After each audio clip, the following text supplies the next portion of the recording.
Hey guys, I'm X92 and welcome back to another tryout. Today's tryout is on The World Ends With You.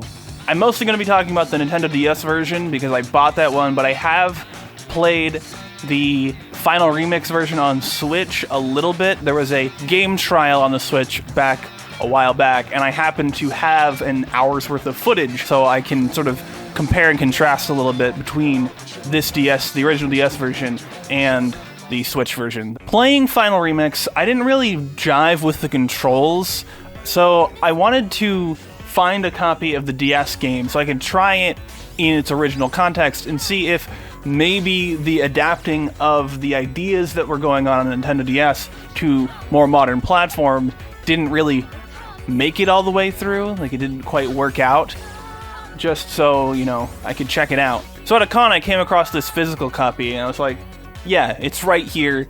This is on my list of things to pick up at some point. I might as well grab it. So I did, and so now I have this physical copy. The only thing it's missing is the manual. And what I've found is the game is actually just hard. It's a bit difficult. It's doing something somewhat unique in that you're using the stylus and certain stylus touchscreen gestures to do certain attacks that you have equipped. You equip with pins. And they can be a bit difficult to get all of the stuff together. Like, sometimes you'll have things that overlap, like moving around and the first pin you get, fire, have a somewhat overlapping gesture.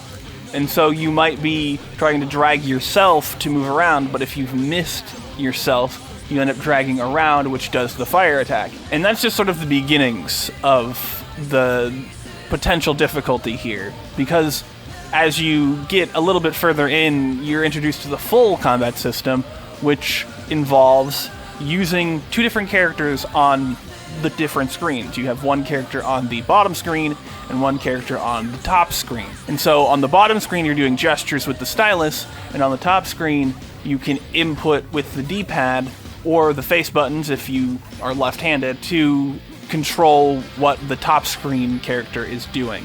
You can have it in the settings so that the character will do things automatically, which helps a little bit, especially when you're new. But to really master the system, you have to be basically doing that multitasking where you're handling both the top screen and the bottom screen relatively manually. And you have to handle the bottom screen manually. That doesn't get an automation part. I don't totally remember how the system works in Final Remix. I know that it has a couple different control schemes, if I remember correctly. And so you can use the Switch in TV mode to do like motion controls sort of thing. If you're feeling really fancy, you can do the dual control characters thing with separate Joy-Cons. Basically, you're controlling a different character with each Joy-Con. And I don't think the like D-pad top screen is how that works in Final Remix. I think you're still doing, basically at this point, motion control gestures to control both characters. If I'm remembering how that worked properly, which I probably am not, but there'll be footage on screen that can hopefully illustrate what that looks like.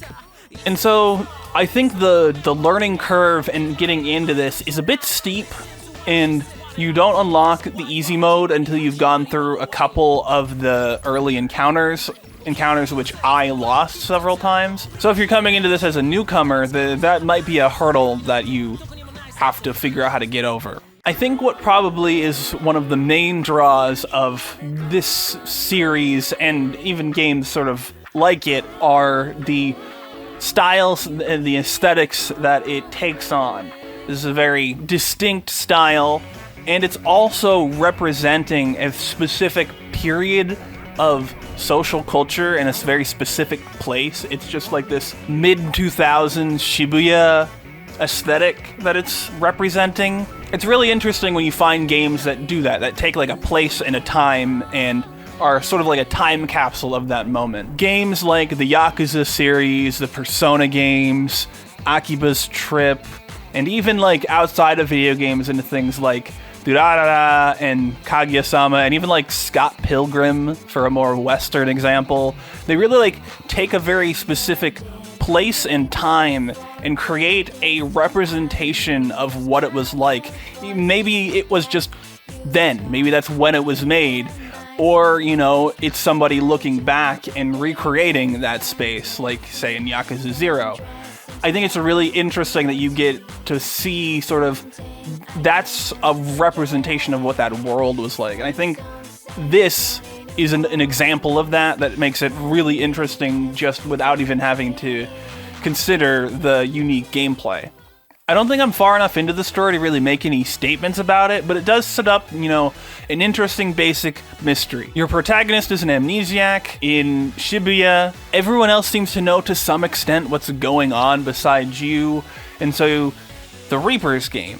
What's that? Who are the Reapers? Why are they doing this? You have some really simple basic mysteries wrapped up in something that is just you trying to survive. You doing these tasks so that you don't get erased. And I think that's a relatively compelling hook on something like this. But like I said, I do think that it's probably the music, the visuals, the representation of a point in culture that are the biggest draws here. Like, this is something interesting just looking at it before you even get to starting to play the game. As for whether you should get specifically the DS version, it's a bit expensive. I was like $50-ish, give or take, which is probably more than it cost when it came out. I think DS games were more like $30, $35 or something like that. So price has gone up. It's not the most expensive DS game, but you know, you still need to have a DS or a 3DS, and you need to find it out there, and you're gonna have to buy it pre-owned. You can get Final Remix. It's only on the Switch, but that's available, brand new still. It only came out in 2018. But also, there is, what was it called? Solo Remix, I believe, which was the mobile phone ports from like the early 2010s or so.